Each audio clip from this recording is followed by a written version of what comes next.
So we're camped at Chaco Canyon. This is the Gallo Campground. It is gorgeous. No electric, no water, though you can get some potable water from tanks. No cell service whatsoever. Mostly tent sites, a few RV sites. We came in from the north on 7950. Worst road I may have ever driven in my life. If I had to do it again, I probably would not bring my camper, to be honest with you.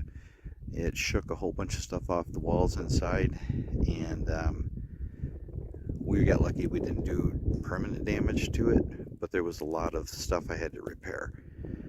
We're heading out to go to Arizona, to Winslow, and we're going to be taking 57 down, and I've heard that that road is worse. I'll let you know tomorrow.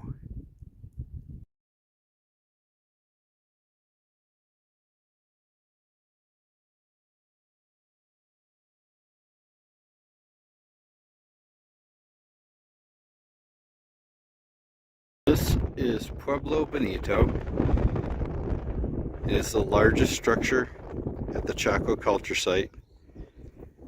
From what I understand, it was the largest structure in North America until the 1800s. 1,000 people or more would have lived here.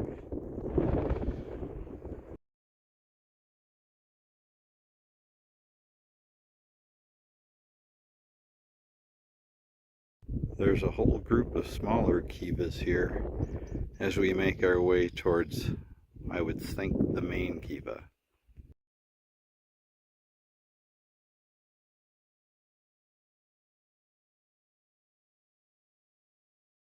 Very large kiva. Would have been able to host probably the whole community.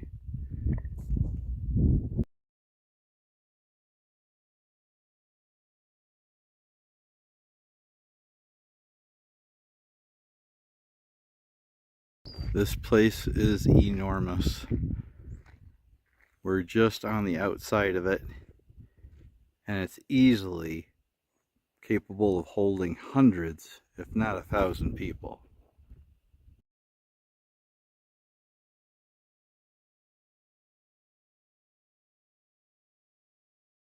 We were going to take a trail to the top, but it goes up these rocks all the way up to this gap up here at the top. And you actually go through that gap and climb up to the top of this mesa. And we're just too old for that stuff. So I've got some advice about taking a trailer to Chaco Canyon. We came in from the north. It's 13 miles unpaved from the north. The first 7 were halfway decent. They had put down some gravel recently and the washerboard wasn't so bad. But the second half was completely unmaintained and one of the worst roads I'd ever been on in my life with a camper. Really quite scary at times.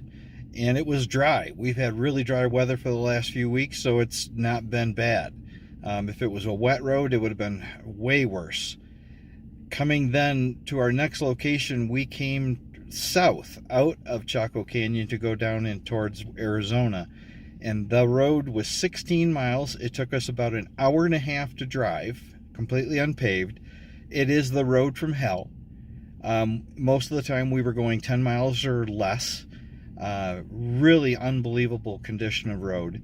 I would never take my trailer here ever again. I really encourage nobody to take a trailer here. I also want to shame New Mexico. All of the federal land around Chaco Canyon was completely paved and well maintained, but as soon as you leave the park, the feds put up a sign that says, rough road, may be impassable, use at your own risk. That's how bad New Mexico maintains this road to one of the most important archaeological and cultural sites in the United States of America.